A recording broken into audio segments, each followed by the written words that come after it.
দর্শক, আমরা এই মুহূর্তে দাঁড়িয়ে আছি পুলিশ সুপারের কার্যালয়ের সামনে। আপনারা ঠিক দেখতেই পাচ্ছেন কক্সবাজারে আজকে সন্ধ্যার পর থেকেই কালোর দোকানের মোড় থেকে শুরু করে কিন্তু এসপি অফিসের কার্যালয়ের পর্যন্ত প্রায় 2 ঘন্টা যাবৎ এই বিক্ষোভ চলতেছে। ওনারা সড়ক অবরোধ করে রেখেছে। ওনাদের একটাই দাবি, রায়ান কাশেমের মুক্তির দাবি। ওনারা আলটিমেটাম দিতে চাচ্ছে 24 ঘন্টা এর মধ্যে যদি রায়ান কাশেমকে মুক্তি না দেয় ওনারা সারা বাংলাদেশ ব্লক করে দিবে বলে, সারা কক্সবাজার ব্লক করে দিবে বলে ওনাদের এই বার্তা ওনারা দিতে চাচ্ছে। এখানে দেখা যাচ্ছে অনেক ছাত্র জনতার ভিড় দেখা যাচ্ছে।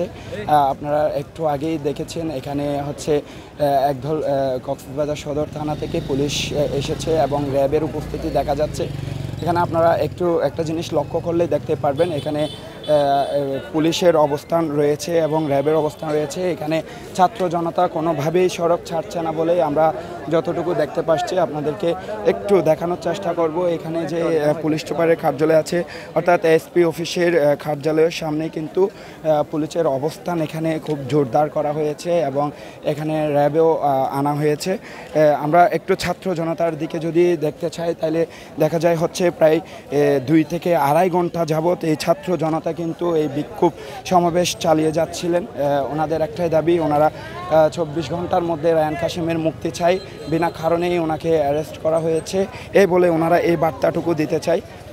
আমরা দেখতে পাচ্ছি এখানে ছাত্র জনতার যে বিক্ষোভ রয়েছে, এই ছাত্র জনতার বিক্ষোভের বার্তা যেটাই দিচ্ছেন, ওনারা দাবি করছেন রায়ান কাশেমকে কিন্তু বিনা কারণেই আটকে রাখা হয়েছে। প্রায় 3 দিন ওনাকে থানা হাজতে বিনা কারণে আটকে রেখে এখন আজকে প্রায় বিকাল 5টা নাগাদ ওনাকে হাজতে পাঠানো হয়েছে, ওনাকে চালান দেওয়া হয়েছে। আমরা যতটুকু জানতে পেরেছি 12টার দিকেই কিন্তু ওনাকে কক্সবাজার কোর্টে প্রেরণ করা হয়েছিল। কক্সবাজার কোর্টে যে শুনানি হয়েছে, এখানে যে বার্তা দিয়েছে সেই বার্তার মধ্যে আমরা যতটুকু জানতে পেরেছি ওনাকে কোনোভাবেই কিন্তু ওনাকে মুক্তি দেওয়া হয় নাই। এই প্রতিবাদেই কিন্তু কক্সবাজারে এই বিক্ষোভ যাচ্ছে। আমরা একটু কথা বলার চেষ্টা করব একজন সম্মুখ সারির যোদ্ধা, রায়ান কাশেমের সহযোদ্ধা। আমি তার কাছে একটু আমরা কথা বলার চেষ্টা করব। আমরা একটু কথা বলার চেষ্টা করছি একজন ছাত্র জনতার কাছ থেকে।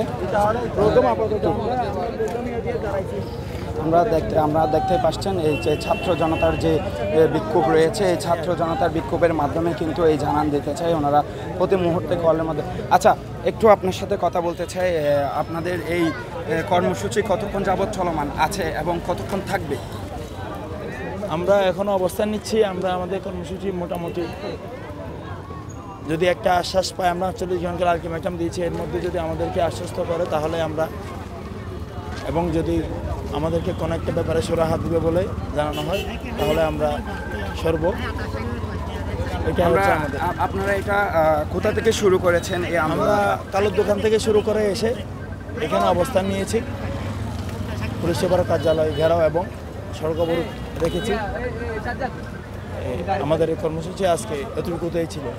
জি, অসংখ্য ধন্যবাদ।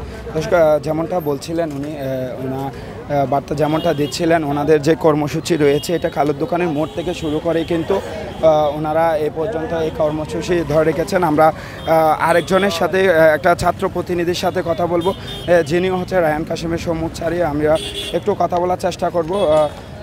আমরা আপনার সাথে একটু কথা বলার চেষ্টা করব। আসলে আপনাদের আজকের এই মানববন্ধনটা কিসের কারণ? আপনাদের এই বিক্ষোভটা কেন হচ্ছে? আপনারা জানেন সামাজিক যোগাযোগ মাধ্যম এবং যে পত্রপত্রিকা আছে, আপনারা তার বরাতে ইতিমধ্যেই জানেন আমাদের একজন সহযোদ্ধা রায়ান কাশেমকে একটি কুচক্রী মহলের ষড়যন্ত্রের কারণে, একটি প্রশাসনিক কুচক্রী মহল এবং রাজনৈতিক ষড়যন্ত্রের ফাঁদ হিসেবে তার হ্যাচারিতে একটি হত্যা চেষ্টা তার উপর চালানো হয়েছিল এবং সে আইনের প্রতি সর্বোচ্চ শ্রদ্ধাশীল থেকেই পুলিশ প্রশাসনের মাধ্যমে সেখান থেকে যে আইনি ব্যবস্থা নেওয়ার তৎপরতাই ছিল, ঠিক সেই অবস্থায় তার উপরে একটি সন্ত্রাসী ভাড়াটি গুন্ডারা ঝাঁপিয়ে পড়ে এবং তাকে পুলিশ হেফাজতে নেওয়া হয়। এরপর পুলিশ হেফাজতে যাওয়ার পর তাকে কিছু সময় চিকিৎসাহীনতায় রাখা হয়েছিল, আবার কিছু সময় চিকিৎসার জন্য এদিক ওদিক দিক বিদিক ছুটানোর পরেও তার পরিবারকে এবং তার সহযোদ্ধা যারা আছেন তাদেরকে একটি হয়রানিমূলকভাবে একটি যে পরিস্থিতি, সে পরিস্থিতির মধ্য দিয়ে আজকে তাকে নাটকীয়ভাবে আদালতে প্রেরণের মাধ্যমে জেল হাজতে পাঠানো হয়। আমরা তারই প্রতিবাদ স্বরূপ এবং হ্যাচারিতে যে হত্যাকাণ্ড সংঘটিত হয়েছিল তারও যেন সুবিচার নিশ্চিত করা হয় সুষ্ঠু তদন্তের মাধ্যমে, সেজন্যই আজকে আমরা রায়ান কাশেমের মুক্তির দাবিতে একটি মশাল মিছিল, শহরের প্রধান সড়ক হয়ে একটি মশাল মিছিল আমাদের সহযোদ্ধারা কক্সবাজারের সর্বস্তরের ছাত্র জনতার দাবিকে প্রতিনিধিত্ব করে তারা এই মিছিলটি করে।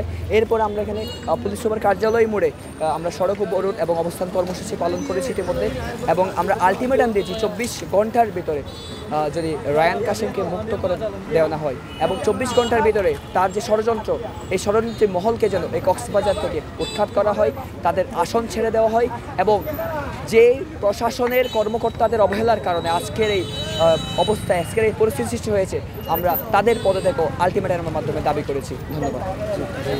দর্শক, যেমনটা বলছিলেন ছাত্র প্রতিনিধি, ওনারা যে আলটিমেটাম দিয়েছে, এই আলটিমেটামের মাধ্যমে কিন্তু আজকের এই বিক্ষোভ কর্মসূচি এবং যে ওরা প্রধান সড়ক হয়ে যে ওনাদের যে পথযাত্রা ছিল, ওনাদের যে মশাল মিছিল ছিল, এই মশাল মিছিল ওরা এখানেই সমাপ্ত করেছেন। এখানে দীর্ঘ 2 ঘন্টার পর থেকে এখানে দর্শক, আপনারা যতটুকু আপনাদেরকে দেখানোর চেষ্টা করেছে আপনারা ঠিকই বুঝতে পেরেছেন। এখানে আপনারা জানেন দীর্ঘ 2 ঘন্টা ধরে ওনাদের যে সড়ক অবরোধ, এই অবরোধের মাধ্যমে কিন্তু ওনাদের আজকের এই আন্দোলনের সমাপ্তি ঘটেছে। ওনারা একটা মাত্র আলটিমেটাম দিতে চাই যে কক্সবাজারে যেন এরকম যে রায়ান কাশেমের মতো যে অসহায় মানুষগুলো আছে, যে নিরপরাধ মানুষগুলো আছে, এই মানুষগুলোকে যাতে আর কোনোভাবেই জেল হাজতে যেতে না হয়, এবং তাকে যাতে 24 ঘন্টার মাধ্যমে এই আলটিমেটাম দিতে চায়, তারা 24 ঘন্টার মাধ্যমে যাতে ওনাকে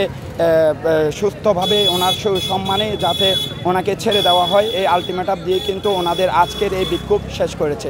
আমি শারাম সাইদ।